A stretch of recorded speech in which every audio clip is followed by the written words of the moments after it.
Hello everyone, amazing पूजा parenting में आपका फिर से स्वागत है। एक्चुअली मैंने 1-2 वीडियोस बनाए थे सास ससुर की सेवा पे, तो मेरे पास पर्सनली काफ़ी क्वेरीज आ रही थी कि क्या सिर्फ कमियां बहुओं में ही होती है, सास ससुर में नहीं होती हैं। आप उस पर भी तो कोई वीडियो बनाइए। तो वैसे मेरे मन में था भी इस टॉपिक पर बनाने का, तो मैंने सोचा चलो आज यही टॉपिक लेते हैं। तो आज हम बात करेंगे कि बहुओं को किस तरह से हमें समझा जाए। एक दूसरे घर से जब कोई लड़की बहू बनकर हमारे घर में आती है, तो हमें उसका कैसा व्यवहार करना चाहिए जिससे रिश्ते अच्छे बने रहें। ताली एक हाथ से नहीं बजती है। तो अगर सास ससुर और बहू में अंडरस्टैंडिंग नहीं हो रही है, इसका मतलब कहीं ना कहीं उनके अंदर दोनों तरफ से ही कुछ ना कुछ कमियां हैं।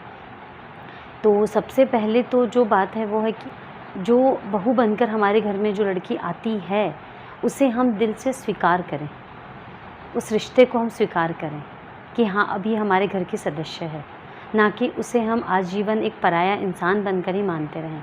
दिखाने में तो हम यही बोलेंगे कि बेटा तुम्हारा ही घर है, तुम ही हो सब कुछ, लेकिन मन से हम उसे स्वीकार नहीं कर पाते हैं। बहुत ही कम घरों में ये चीज़ होती है, चाहे लव मैरिज हो चाहे अरेंज मैरिज हो। अगर अरेंज मैरिज है तो भी आपने पसंद की है, तो स्वीकार करने का आपका बनता है कि आप उसे दिल से स्वीकार करें, क्योंकि आपने ही पसंद किया है। और अगर लव मैरिज है, आपका बेटा पसंद करके लाया है, तो भी बहुत अच्छी बात है, क्योंकि फाइनली आप चाहते तो यही है कि मेरे बेटे बहू की अच्छी बने, उनके रिश्ते में कोई प्रॉब्लम ना हो। तो जब वो खुद पसंद करके लाया है, तो ऑब्वियसली वो उसके साथ अच्छी बॉन्डिंग बनाएगा, उसकी कोशिश करेगा, और वो एक बहुत अच्छा रिश्ता आगे तक चलाएंगे, जो आपको भी बहुत खुशी देगा। सेकंड पॉइंट जो आता है वो है कि वो नई मेंबर आपके घर में आती है, तो उसे वक्त दें एडजस्ट होने को उस घर में। क्या जैसे कोई नई बहू आती है उसे बहुत सी उम्मीदें लगा ली जाती है कि वो ये भी समझ लेगी, वो ये भी करेगी, वो कुकिंग में एक्सपर्ट है, वो घर संभालने में एक्सपर्ट है, हमेशा मुस्कुराती रहेगी और हंसती रहेगी, बस जो बोलेंगे जी मम्मी जी, जी पापा जी, जी भैया, बस ये करती रहेंगी। तो ऐसा नहीं होता है। हमारी बेटी भी किसी के घर में बहू बनकर जाती है, तो हम कितना करते हैं, अरे बेचारी बच्ची तो है, उस पर इतना सारा काम लाद दिया, इतने सारे उससे उम्मीदें की जा रही हैं। तो यही चीज़ आप किसी और की बच्ची के लिए भी समझ सकते हैं कि वो भी तो हमारे घर में आई है, तो हम उस पर एक साथ ना ला दें, उसे वक्त दें समझने का। अगर उसे कोई चीज़ नहीं आ रही है तो उसे हम मदद करें सीखने सिखाने में, क्योंकि अगर आपसे एक किचन से किसी दूसरे किचन में सामान बनवाया जाए तो आपसे चीज़ें गड़बड़ा जाती हैं। तो सोचो, वो तो अपना पूरा घर छोड़ कर आई है आपके घर में, नया घर, नए तौर तरीके, नया माहौल, नए रिश्तेदार, नए लोग, सब कुछ नया तरीका, नए सिरे से उसे शुरू करना होता है। तो कितना मुश्किल होता है एडजस्ट करना। तो उसे वक्त दें और उसकी मदद करें एडजस्ट करने में।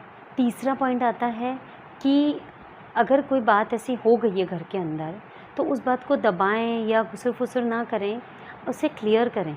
अगर आपके मन में उसे लेकर कोई बात है जो आपको अच्छी नहीं लग रही है, या इस तरह का कुछ चल रहा है, जैसे माहौल घर का तनावपूर्ण है, तो आप उसे बिठाएं, परिवार के मेंबर्स बैठें, खुल के बात करें, एक हेल्दी कन्वर्सेशन करें, जिससे कि उसके मन की बात भी पता चले कि वो क्या सोच रही है, वो ये सारे काम ऐसा क्यों कर रही हैं, और आप लोग कर रहे हैं, बीच में कोई गलतफहमी तो नहीं है, कुछ मिसअंडरस्टैंडिंग नहीं हो। इससे रिश्ते बहुत अच्छे रहते हैं। दोनों के मन में कोई डाउट हो तो वो क्लियर हो जाते हैं और फिर से नई ज़िंदगी शुरू हो जाती है। और फोर्थ पॉइंट आता है कि अगर हमारी बेटी को कोई दिक्कत है या बेटे को कोई तकलीफ़ है, उसका सिर दुखता है, सुबह वो लेट उठ रहा है या बाहर से परेशान सा आ रहा है, तो हम बड़ी जल्दी परेशान हो जाते हैं कि अरे बेटा क्या हो गया, अरे क्या हुआ, कोई दिक्कत है क्या, परेशान तो हमें बताओ, तबीयत तो ठीक है ना तुम्हारी। लेकिन वही अगर बहू को कोई प्रॉब्लम है, अगर वो थोड़ा लेट उठ कर आती है सुबह, या दिन में दोपहर में रेस्ट कर रही है और वो बहुत देर तक नहीं आई है या आती है, तो हम अजीब सा मुँह बना लेते हैं, मुँह फुला लेते हैं, सीरियस हो जाते हैं कि बस इसको तो काम नहीं करना, इसलिए पड़ी थी महारानी कमरे के अंदर। ये भी हो सकता है उसकी तबीयत ठीक नहीं हो, या उसे अच्छा नहीं लग रहा हो, या उसे अपने घर की याद आ रही हो, उसके साथ भी बहुत सी प्रॉब्लम्स हो सकती हैं।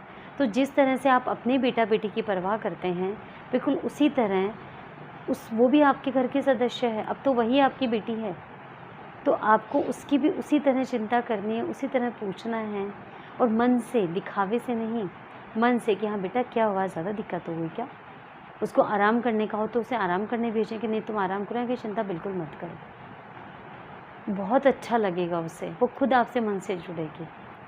नेक्स्ट पॉइंट आता है कि बहू वर्किंग है या हाउसवाइफ है। देखिए, अगर वो पहले से वर्किंग है, अब जब आप रिश्ता कर रहे हैं तो आपको पहले से पता है कि वो शादी करके आएगी तो उसे जॉब पे जाना है। तो ये ऑलरेडी पहले से आपका माइंडसेट रहेगा कि वो जाएगी, घर का काम आपको कितना करना है, वो कितना करके जाएगी, उसे कैसे एडजस्ट करना है। तो इसमें तो कोई किंतु परंतु होना ही नहीं चाहिए।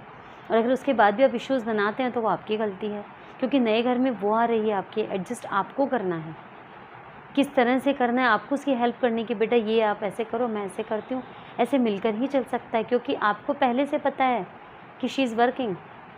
और अगर वो आपके घर में आ गई है, कुछ साल बाद अगर वो जॉब करने जा रही है, तो फिर आपकी वो आपके साथ कंफर्टेबल है उस रिश्ते के अंदर, तब भी आप उससे बैठ के बात कर सकते हैं कि वो जाएगी, क्या-क्या काम बचता है, कौन क्या करेगा, किस तरह की ज़िम्मेदारियाँ लेगा, उसके बाद ही तो वो जाएँगी ना। तो अगर आप आगे बढ़कर पहल करेंगे, मिलकर कोई चीज़ बात करेंगे, तो सारे डाउट्स क्लियर हो जाएँगे और कोई प्रॉब्लम भी नहीं होगी। नेक्स्ट पॉइंट जो आता है, वो आता है कि अगर आप में और आपकी बहू में कोई प्रॉब्लम है, कुछ नहीं सास बहू में ही हो, ससुर बहू में भी हो सकती है, सास ससुर बहू दोनों में भी हो ननद के साथ भी हो सकती है, किसी भी रिश्ते में कोई बात हो, अगर कोई प्रॉब्लम है, कुछ है, तो आप अपने बेटे को मीडिएटर बनाएं। झगड़े में या गुस्से में शिकायतों के लिए नहीं, वो तो हमेशा ही बनाते बिना बोले। नॉर्मल कि बेटा वो क्या चाहती है, वो क्या समझती है, क्या चीज़ है जो हम उसको नहीं समझ पा रहे हैं, आप बताओ। क्योंकि आपके बेटे को तो पता होगा, नहीं पता है तो वो बात करके बता देगा। इसी तरह से बेटा आपकी कोई प्रॉब्लम है वो उस तक सर्कुलेट कर सकता है, अगर वो डायरेक्टली कन्वर्सेशन नहीं कर पा रहे हैं तो। इस तरह से भी घर का माहौल अच्छा किया जा सकता है, रिश्ते बहुत अच्छे बनाए जा सकते हैं। नेक्स्ट पॉइंट आता जो सबसे इम्पॉर्टेंट है कि बेटे बहू में या बेटी और बहू में भेदभाव ना करें। ये बहुत ही गंदी चीज़ है, क्योंकि ये चीज़ आपकी बहू समझती है, उसे भी सब चीज़ दिखाई देती है, वो भी बेवकूफ़ नहीं है, बोलती नहीं हो चाहे वो, लेकिन वो मन में सब समझती है। तो आपसे रिक्वेस्ट है कि आप कम दें ज़्यादा दें वो मैटर नहीं करता, व्यवहार में भेदभाव ना करें, वो बहुत ही बुरा लगता है। आप जो व्यवहार अपनी बेटी के साथ करती हैं, जो बेटे के साथ करती हैं, वैसा ही व्यवहार अपनी बहू के साथ भी करें। अगर वो किसी जगह सही है, आपका बेटा गलत है, तो आप उसे बोलें कि बेटा आप गलत हो, वो बिल्कुल सही बोल रही है, मैं इसको सपोर्ट करती हूँ। देखना उसे कितना अच्छा लगेगा कि हाँ, इस घर में भी उसके लिए सोचने वाला, उसके लिए बोलने वाला कोई है। इसी तरह बेटी बहू में भी हो, तब भी आप सही का साथ दें। तो कभी अगर आप अपनी बेटी या बेटे के पक्ष भी लेंगी, तो बहू को पता होगा कि हाँ, मम्मी या पापा जो है सही बोल रहे हैं, क्योंकि मैं सही होती तो मुझे भी तो सही ठहराते हैं। उसके मन में कोई दुःख नहीं होगा। नेक्स्ट पॉइंट जो आता है, वो आता है कि आप अपनी बहू से दिल से प्यार करें, मन से, क्योंकि मन से मन के तार जुड़े होते हैं। अगर आप दिखावा करेंगी तो वो घर का माहौल तो अच्छा रखेगा, लेकिन अंदर से आप भी खुश नहीं रहेगी, आपकी बहू भी खुश नहीं रहेगी, क्योंकि दिल से दिल के तार जुड़े होने से हमें फीलिंग्स, वाइब्रेशंस एक दूसरे को पास ऑन होते हैं। वो हंसेगी, बोलेगी, लेकिन उसके मन में वो वाली गहराई वाला प्यार नहीं आ पाएगा। और लास्ट और सबसे इम्पॉर्टेंट जो पॉइंट है, वो ये आता है कि अब ज़माना बदल गया है, आपको भी बदलना पड़ेगा। अगर आप ये सोचते हैं कि मेरे ज़माने में तो बहू ऐसे करती थी, मैं तो ऐसे रही थी, मैं तो ऐसे करती थी, तो मेरी बहू भी वही सब करेगी। तो अगर आप किस्मत वाले हैं तो भले ही ऐसे मिल जाए, नहीं तो फिर ऐसा नहीं है। आजकल लड़कियों को पढ़ाया जाता है, खूब ब्रॉड माइंडेड होती हैं, ड्राइविंग करती हैं, खुद अकेले रहती हैं, जॉब करती हैं, कि उनको सब कुछ आता है, काफ़ी मैच्योर होती हैं वो। तो ऐसे के साथ में अगर आप इस तरह की उम्मीद करेंगी तो आपकी गलती है, और फिर रिश्तों में दूरियाँ आती हैं, और इससे आप दोनों के झगड़ों में भी के बेटा भी पिस जाता है, वो भी बेचारा दुखी रहता है। तो इसलिए इन सब बातों का यही है, वक्त के साथ आप भी बदल जाइए। अगर वो कहीं मूवी देखने जा रहे हैं, मम्मी जी चलो, बोला हाँ बेटा चलो। कभी आप प्लान बना लीजिए कि बेटा चलो आज अपन शॉपिंग पे चलते हैं, आज मेरी तरफ से पार्टी है तुम्हें, तो सास बहू दोनों मिलकर घूम कर आइए। थोड़ा सा बदलिए, पहनावे में भी, रीति रिवाज में भी थोड़ा मोल्ड कर दीजिए। अगर आपको चौथ के व्रत करवाने हैं उससे कुछ भी, तो ये नहीं कि बस कुछ नहीं खाना है, आप सिंपल, अगर वो रेडी है तो बोलो बेटा नहीं, तुम्हें जैसा कंफर्टेबल हो वैसा कर लो, तुम कर रही हो अच्छी बात है। अपने पति की लंबी आयु तो वो भी चाहेगी ना, तो आप बोलिए फल फ्रूट खा लो, कुछ आपको और कुछ लाइट वेट जूस शेक पीना है वो खा लो, पी लो बेटा, खाते पीते करो कि तुम्हारी तबीयत ना बिगड़ जाए। बस इतनी छोटी छोटी बातों से ही आप देखना आपका घर कैसे स्वर्ग बन जाएगा और आपके रिश्ते बहुत अच्छे हो जाएंगे। तो बस आज के लिए इतना ही। राधे राधे, जय श्री कृष्ण।